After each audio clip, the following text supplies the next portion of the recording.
جب صلح حدیبیہ کا موقع تھا نا، تو صلح حدیبیہ کے لیے جمع تھے سرکار دو عالم صلی اللہ تعالیٰ علیہ وسلم، آپ کے صحابہ.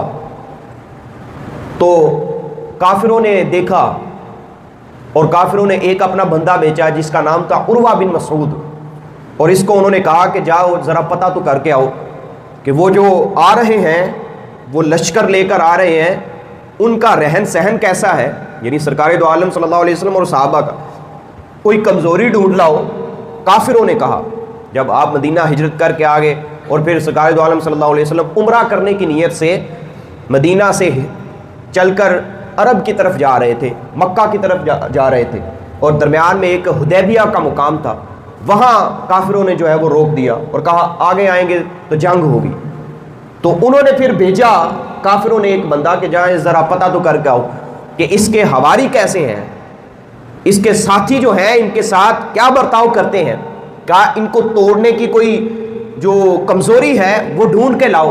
عروہ بن مسعود آیا اور پھر چھپ کر صحابہ کا ہی بیس بدل کر جو ہے وہ ان میں رہنے لگا، اور پھر وہ سارا مشاہدہ کر کے جب اپنی قوم کے پاس گیا اور پھر سرکار دو عالم صلی اللہ تعالیٰ علیہ وسلم اور صحابہ کے حالات بتانے لگا کہ وہ کیسی قوم ہے اور وہ اپنے آقا کا ادب کس طرح کرتے ہیں اور وہ اپنے آقا کے ساتھ کس طرح پیش آتے ہیں، وہ پھر سنانے لگا کافروں کو، کہنے لگا فواللہ، خدا کی قسم، ما تنخم رسول اللہ صلی اللہ علیہ وسلم نخامتا الا وقعت فی کف رجل منہم. اے کافروں، کس سے تم نے پنگا لے لی ہے؟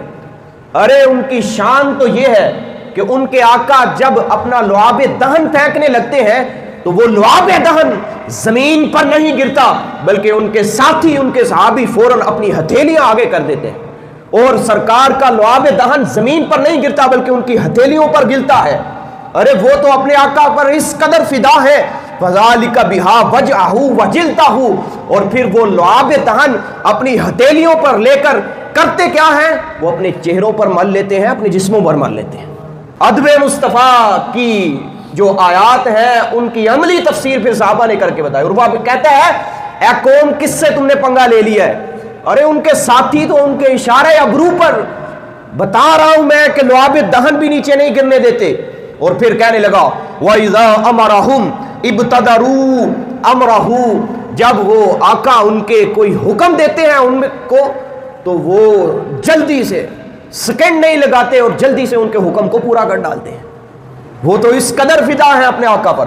وَإِذَا تَوَزَّعَ كَادُوا يَقْتَتِلُونَ عَلَى وَضُوئِهِ، اور جب ان کے آقا وضو کرتے ہیں، جب ان کے آقا وضو فرماتے ہیں تو آپ کے استعمال کا جو پانی ہوتا ہے، استعمال شدہ پانی، وہ زمین پر نہیں گرتا بلکہ صحابہ اس کو لینے کے لیے آپس میں جو ہے وہ گتھم گتھا ہو جاتے ہیں. کوئی کہتا ہے میں نے لینا ہے، کوئی کہتا ہے میں نے لینا ہے. کس قوم سے تم نے پنگا لے لیا اور کس کی مخالفت کے لیے تم نکل کر پڑے؟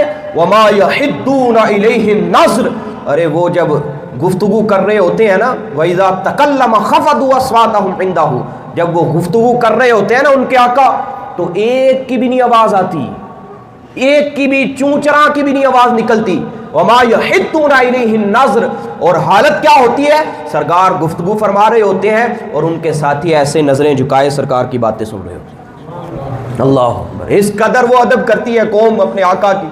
وَاللَّهِ لَقَدْ وَفَدْتُ عَلَى الْمُلُوكِ وَفَدْتُ عَلَى قَيْصَرَ وَكِسْرَى وَالنَّجَاشِي. وہ کہنے لگا اے قوم سنو، میں بڑے بڑے بادشاہوں کے درباروں میں گیا ہوں، بڑے بڑے بادشاہوں کے درباروں میں گیا، میں نجاشی کے دربار میں گیا، قیصر کے دربار میں گیا. اس وقت کی سپر پاوریں تھی، یہ سپر پاوریں. نجاشی کے دربار میں گیا، قیصر کے دربار میں گیا، کسرا کے دربار میں گیا. لیکن واللہ ان رأیت ملکا قط يعظمہ اصحابہ ما يعظم اصحاب محمد صلی اللہ تعالی علیہ وسلم. میں بڑے بڑے درباروں میں گیا ہوں لیکن کسی بادشاہ کی تعظیم اس کے ساتھی ایسے نہیں کرتے جیسی تعظیم محمد کے ساتھی ان کی کرتے ہیں.